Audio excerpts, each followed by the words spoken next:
Shy away from them. Hello. I would say good morning, Sandy, but it is 20 past 10 in the morning here in the UK. What time is it with you? 20 past 9 at night. I'm ready for bed, Julie. Oh, I love your accent. Where are you from? Yorkshire. Leeds. Oh, stop it. You see, whenever the football's on, I have to leave the house. My husband's from Huddersfield. Oh, so is mine. And I can't be in the house when Leeds is on. He gets so angry, starts shouting at the TV. I can't be doing with it. So you're a big Leeds fan? Not really, no. I'm a Liverpool fan. Brilliant. So tell us, what is it you do? Let everybody know what you do. So I'm a women's health physio and I do continence advice as well. So it's kind of a mixed role. And I work for one of the DHB contractors in New Zealand. So we have, like, you've got the NHS, we have a DHB, but we're contracted by DHB to provide the service to the community. It's funded for people who come in through referral GPs, so on and so forth. We're starting like self-referral soon as well. It's just taking some time. But yeah, so part of my role is the women's health. So a lot of pelvic floor chats, hashtag. Love it. I can't wait till you send me that, Julie. Oh, well, you'll be getting your magazine and one of your Kegel kits as well. You'll be getting one of these in the post. Yes. So I basically see women every day in all types of needs, continence advice, prolapses, and we just do our best to fix them. Brilliant. So I love we're doing a lot of raising awareness because obviously same in the UK as it is over here, that the awareness is very, very low. People don't like talking about it. People don't want to come to you, and they don't realise how bad pelvic floor dysfunctions are. And it's something that we're working really hard on. So a lot of research, a lot of things that are going into it at the moment, same as you're doing in the UK. So yeah, that's why I think you and I have linked really well, because we're kind of on that whole cusp of let's beat this. Let's make it real. Yeah, this is it. It's all about education. This is the thing. It needs to start in high schools. And I have to read this out to you, right? So it is 6:30, just after 6:30 this morning. I ran down to the local co-op and I started reading. I haven't slept in 24 hours. I'm exhausted. But so I ran down and lifted it off and started reading. It started squealing, running around. Probably thought I was completely bonkers. But it says it's a whole page, and I can't show it to you because it's not allowed, but I can show you this, so you can go and buy this. But inside a whole page, and it says, lose the leak. I am the Joe Wicks of the pelvic floor. I cannot believe it. I love it. So Joe is going to get absolutely tortured. He's going to get tortured today. I'm going to be Joe, until he gives in and has me on a live or does something to help promote this. So that is going to happen. And they've written it beautifully. They've said all about the taboo conversations, opening up these conversations, how women are suffering and they should be better supported. And they've even mentioned about men and their pelvic floor. And they did manage to get in erectile dysfunction. I knew they wouldn't be able to leave that one, but it's good because it means men then are aware of their pelvic floor. So it opens up that conversation there as well. And then it talks all about my mission to get the education into high school. So this is huge. This is absolutely huge. This will happen now whenever this gets out. So I'm really excited about that. But yeah, so I know over here they're definitely working more towards do no harm first after the mesh scenario or scandal, whatever you want to talk about it, which is absolutely horrifying what some women have went through. And for me, every time I speak to women, I'm always saying you need to see a physio. You need to go to one. And really, we're all in the habit of seeing a dentist every 6 months. So why don't we go and see a physio, pelvic floor physio, every year at least? Why are we not doing this? This should become a normal thing. The whole thing with that is a lot of women out there actually don't know that there are physios like me and like a bunch of us here that specifically work on pelvic floors, and that's where one of the biggest problems is. Everyone knows what a physio is, but they kind of expect sport injuries and blah blah blah, but no one really thinks, oh, okay, there's women's health physios around that might be able to talk to us and be able to help. So that is something we're trying to promote out here. I know, like when I did, because I completed my degree in the UK, we literally had a module on women's health physio, and it's very much the same here in New Zealand. So we're trying to change that on the degree. And if we can start it there, then a lot more physios will actually go into the field of women's health, because a lot of students don't really know much about what women's health physio is. I didn't know much about it when I qualified.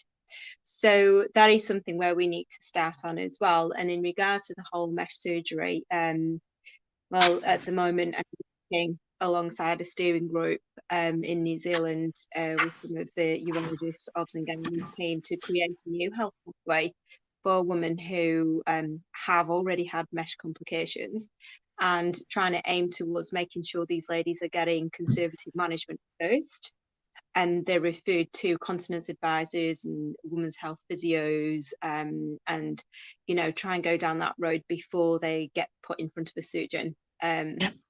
Surgeons are surgeons, they love surgery, and you know, if they think it's surgery, they're going to do it, and that's their bread and butter. So that's exactly what they're going to do. So we're changing a lot of that here. We're in the process of changing it at the moment. We've got I think it'll all be submitted towards the end of May, so it's not very long we've got to create this, so it'll happen. It's just time. I think it's time, and it's just creating the right links in the right places with the right people, and just trying to prevent this whole mesh disaster. So yeah. Oh, yeah, well done. I always say to women, because they'll go to a doctor, and like you just said, even some physios aren't adequately trained in the pelvic floor, but doctors have even got less training. And I know of women who have got mild prolapses and mild bladder leakage, and they've been told to go and get surgery. And I'm like, no, it's your very last option, and it's never a quick fix. And I think for too many women, because we're so busy and we've got children, we work, and life's so busy that we just think we're given we think we're given the right education, the right information, and we're not. We need to be given all of the information, then make the decision that's right for you, and to understand that surgery is not a quick fix. No, it's not. Surgery can fix, but it's not necessarily the be all and the end all of it, because you can manage prolapses, you can manage all types of incontinence just by first going to see a physio, and just finding out, because a lot of times your pelvic floor dysfunctions are due down to constipation, and no one seems to realize that they're constipated for years and years, and they just go, right, okay, we'll do surgery, but yet they remain incontinent because they've never cleared the constipation. Surgery isn't going to clear constipation. So that is a huge thing that we're looking at, and that's another problem, that a lot of GPs don't actually look at constipation. It's something we're working on again here in New Zealand, for constipation for women and for children and for men. Trying to work on that first. You can't work on pelvic floor dysfunctions if you are constipated. It's too hard. It's too much of a job. So you have to clear that first. So we are working a lot on that. So yeah, it does frustrate me that people just get sent straight to surgeons. I think we're getting better with our surgeons here. they are kind of going, oh, okay, we see the symptoms, but maybe let's try conservative management first. So we always trying to go down doing the physio and all of that, and then we contemplate medication use, and then we move on to, if none of that's worked, then we talk about surgery. But you touched on constipation, and it is one of the leading factors for prolapse. And I'm always telling people, and I have at home in both bathrooms, one of those cheap IKEA fold-up stools.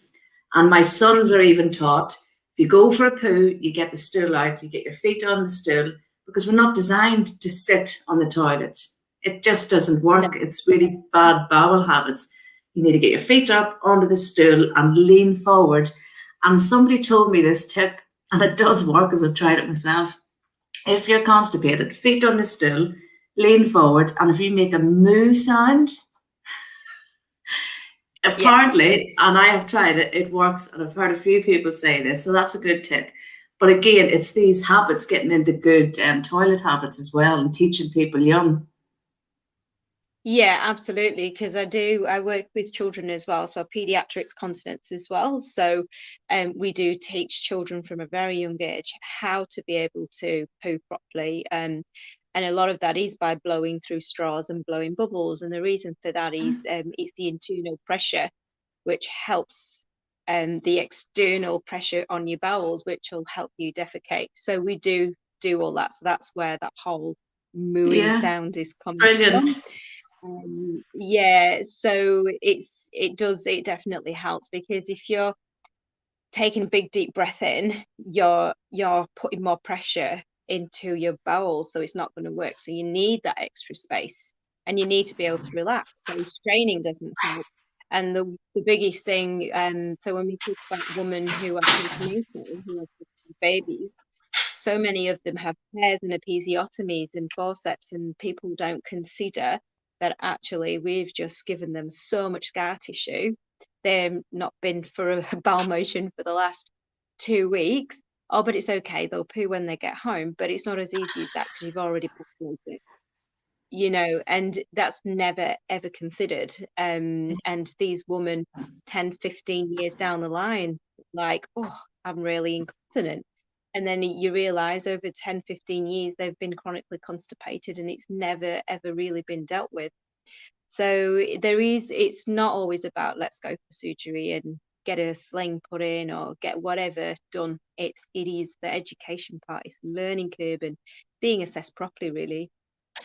This is it, yeah. I am really excited because I can actually see it happening now, getting it into high schools. And if that happens, wow, it'll make such a difference. Because my 11-year-old son, you seen the picture he did, and that was just amazing. And he knows about the pelvic floor, and he doesn't giggle or laugh, about women wetting themselves. He doesn't think it's funny at all. And if anybody says something like, oh, stop, you make me wet myself laughing, he gets really serious and will start telling them off. They should be thinking about their pelvic floor. He's brilliant. And that's the way it should be. That's brilliant. But yeah, it's true though, because we need more of our men to realize that they do have pelvic floor dysfunctions as well.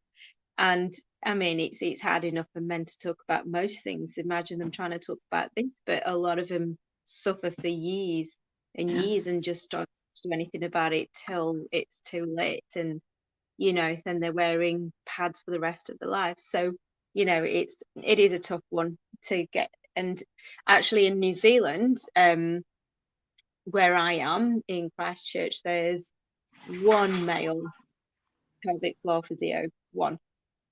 Really? Wow. Yeah. Men just aren't keen on it at all. But we have a handful of woman health physios who work with men, so that's fine. But really, it'd be better for more and more male physios to take on the role to work with men. Yeah, because I'd imagine, it's a big issue as well, and just men not speaking about it either. So it's great, this article, because it talks about both sides. So yeah, so thank you so much, Santi, for coming on. I really enjoyed that. And I'm looking forward to sending you the magazine and your own little Kegel kit over. So So we're going to get some pictures done with them. So have you seen them before? Yeah, I stalk your profile, Julie. Yeah, oh, I just love these. So we're going to get lots of I've not pictures seen done yours, today. but I've obviously seen the ones we have in New Zealand. Not physically seen yours. I've seen yours posted everywhere. But yeah, that's going to be fun. Yeah. I'm Oh, looking these are forward. lovely. You're going to love. You're going to love them. You're going to love them. And I will get them sent over to you next week. Right, I'm going to go now and do a few more lives and go and chase Joe Wicks. I am determined to get him today. And listen, thank you so much, Santi. Thank you, and I'll be in touch with you soon. Yeah, awesome chatting to you. Take care. You too. See you later. Bye-bye. Bye.